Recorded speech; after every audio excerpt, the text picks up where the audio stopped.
Good morning, everybody. It is one grand and glorious day out. I hope you enjoy it. Lots of sunshine, blue skies, and seated just down from me. Where'd he go? There he is. There's my dad. He's relaxing from his busy day yesterday of reading the entire Old Testament. He decided to do it in both Greek and Hebrew. And now he is polishing up on his Italian and Russian, so we'll have that later. But we're going to look at Psalm 96 today. Psalm 96 is one of several psalms that are pretty much clustered together. They're mostly in the 90s. I think there's one in the 40s as well, 47 to be exact, that are called enthronement psalms. Enthronement meaning we are worshiping God as King, specifically God as King. Not David, not Solomon, not any other human being, but God as King. Why is that? Well, we have to remember that quite likely these particular psalms were written after the people had returned from exile in Babylon. Now, we have to go back a little before that as well, in which we had the people leaving Egypt under Moses, and when they got back to the promised land, Moses, he's dead and gone now.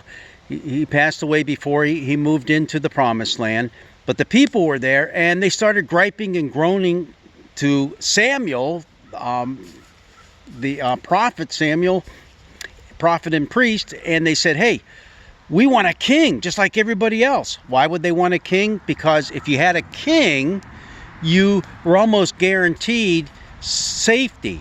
You were guaranteed that there was going to be an army behind that king that would provide some source of security for you. So they wanted a king. So Samuel went to God and said, hey, the people want a king. But I told him, no, they have you as king. And God said basically to Samuel, hey, don't worry about it. It's not you they're rejecting me. So he ended up anointing David as the first king of Israel. Well, actually, it was Saul first, and then you went on to David, then you went on to Solomon, and then you had a whole host of really nasty, bad kings, and a few good ones scattered in there too. But once the people were carried away into exile, they came back under Cyrus the Persian, who allowed them to return to Israel. They didn't have a king anymore, and they never would have a king.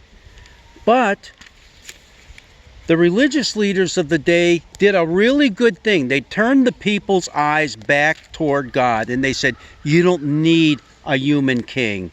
You can have the God of the heavens and the earth be your king. So Psalm 96 says something like this: oh, sing to the Lord a new song. Sing to the Lord all the earth. Declare his glory among the nations, his marvelous works among all people. And it goes on to say, let the heavens be glad. Let the sea roar and all that fills it. Let the fields exult and everything in it. Then shall all the trees of the forest sing for joy. See, it's an emphasis on nature, God's creation. And we have that now as we look around and we see the trees starting to change their colors. And there's still a lot of green here, but you get out in some of the surrounding countryside, it's beautiful. So if you have a chance, jump in your car, go for a nice ride. We're pretty much moving into the peak season here in Western New York, and wherever you're at, if you're in the northern part of our country, it's probably getting to be that way too. But the one thing to notice about this is these enthronement psalms, they were sung as the people would be moving into the worship area of the temple, and they're basically inviting the people to reach out to God as their king. We don't have an earthly king, but we have a heavenly king.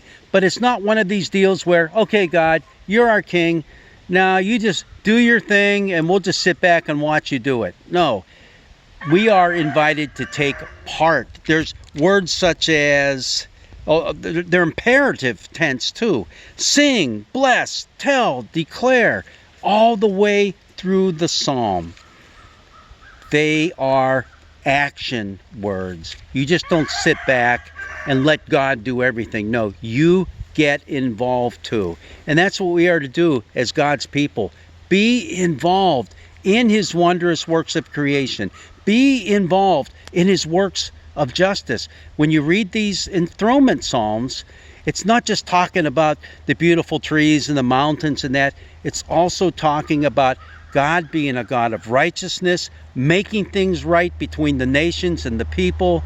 God also being a God of justice, making things right, especially within your own context. But God asking us to be a part of that as well. So, it's nice and sunny.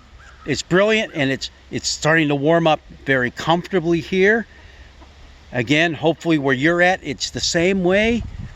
Let's sing that new song to the Lord. And that doesn't mean, and the psalmist didn't mean as well that, oh, it's a tune that we've never sung before and verses that we never sang. No, it means we are entering into a new time, into a new age. This is the time we do sing to our God who reigns from on high.